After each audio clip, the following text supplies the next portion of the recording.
Katika kijiji cha Namawala, upepo wa jioni ulikuwa ukivuma kwa huzuni kuzunguka nyumba ya kipekee iliyojitenga. Ndani yake aliishi Bupe, binti mrembo lakini mwenye macho yaliyoficha siri nzito. Tangu kifo cha bibi yake mpendwa aliyeitwa Bupe, pia binti huyo aliishi kwa upweke, akizungumza na kuta za nyumba hiyo ndogo. Siku moja Bupe akiwa nje ya nyumba yake, kijana mmoja mtanashati aliyevaa mavazi ya kileo kutoka mjini alipita njia hiyo. Habari yako dada? Bupe aliduaa, sauti ile ilikuwa kama muziki masikioni mwake. Alinyanyua mikono na kuitikia kwa sauti ya chini, lakini kijana huyo alikuwa tayari ameshaendelea na safari yake. Tangu sekunde hiyo, amani ya moyo wa Bupe ilitoweka. Usiku ule hakuweza kulala. Sura ya yule kijana ilijichora kwenye kuta za nyumba yake. Alikuwa amempenda mgeni huyo kwa kumuona mara moja tu. Kesho yake jua lilipokuwa limechomoza, Bupe alikuwa uwanjani akifagia kwa bidii, huku macho yake akichungulia njia mara kwa mara. Mara kijana yule alitokea tena. "Samahani kaka," Bupe alimuita kwa sauti ya kishujaa. "Kaka samahani, nakuomba mara moja." Niambie na kusikiliza." "Samahani, ni mara ya pili leo na kuona unapita hapa, lakini wewe sio mwenyeji kwenye hichi kijiji, sijawahi kukuona kabla." "Ni kweli mimi ni mgeni kijijini hapa, nimekuja kumjulia hali babu yangu ni mgonjwa." "Oh, pole sana, Mungu amponye haraka." "Asante kwa dua njema, hakika babu yangu atakuwa sawa."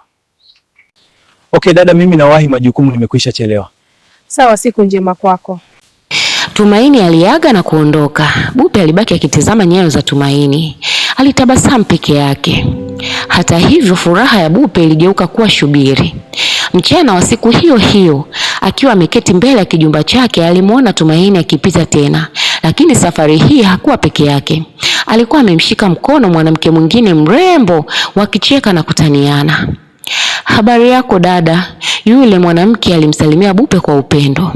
Bupe alijibu kwa kukauka, "Salama," huku uso wake umekunjamana kama karatasi iliyounguzwa na moto. Alipoona wakitokomea kwenye kona ya njia, Bupe alisimama na kufoka kwa hasira. "Ina maana tayari ana mpenzi? Sitakubali hili, nimeshampenda, lazima awe wangu kwa gharama yoyote ile, hata kwa damu. Sina muda wa kupoteza, siwezi kuteseka na bibi yangu yupo kunisaidia." Bupe akaingia ndani kwa kasi na kufunga mlango. Alichukua kibuyu cha bibi yake marehemu na kuanza kunong'ona maneno ya kale. "Bupe mkubwa, bibi yangu, jitokeze." Ghafla chumba kilijaa baridi kali na moshi mweusi ukaanza kufuka kutoka sakafuni. Mzimu wa bibi Bupe ukatokea ukiwa na macho yenye mwanga wa ajabu. "Unahitaji nini mjukuu wangu?" Sauti ya mzimu ilikuwa kama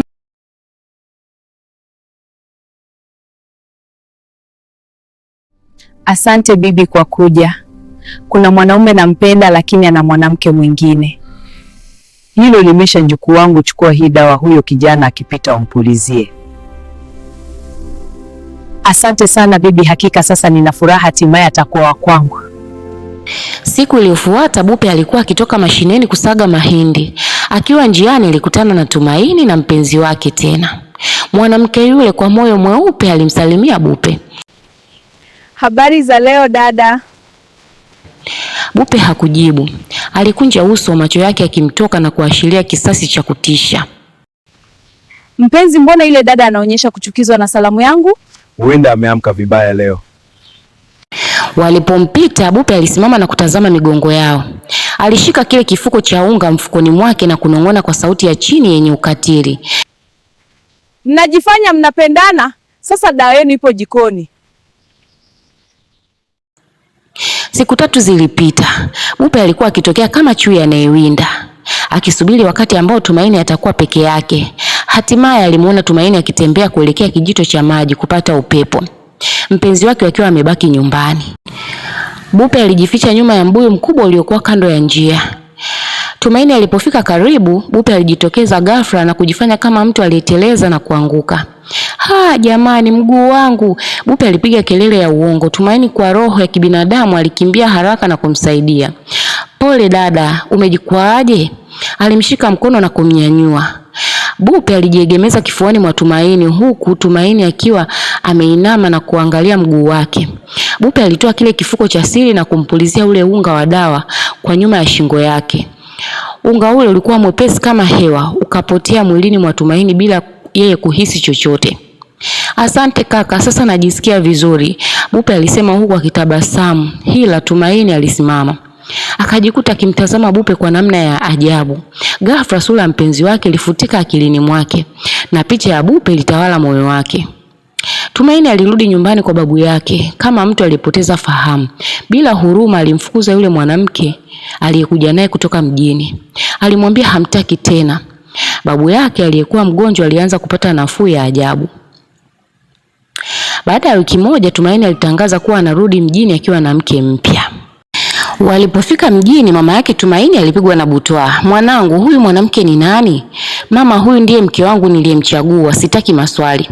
Tumaini alijibu kwa sauti ya ukali iliyomshangaza mama yake. Mama aliona giza kwenye macho ya mwanae na akaanza kuwa na mashaka makubwa na Bupe. Baada ya kuhamia mjini, Bupe aliendelea na uchawi wa bibi yake usiku kucha. Tumaini alibadilika kabisa. Akawa hajali tena wadogo zake wala kumpa mama yake matumizi. Muda mfupi baadaye mama yake Tumaini alianza kuumwa ugonjwa usioeleweka. Miguu ilivimba na akawa na maumivu makali ya mwili mzima. Bupe alifurahi, akijua kuwa anammaliza mama huyu ili atawale kila kitu.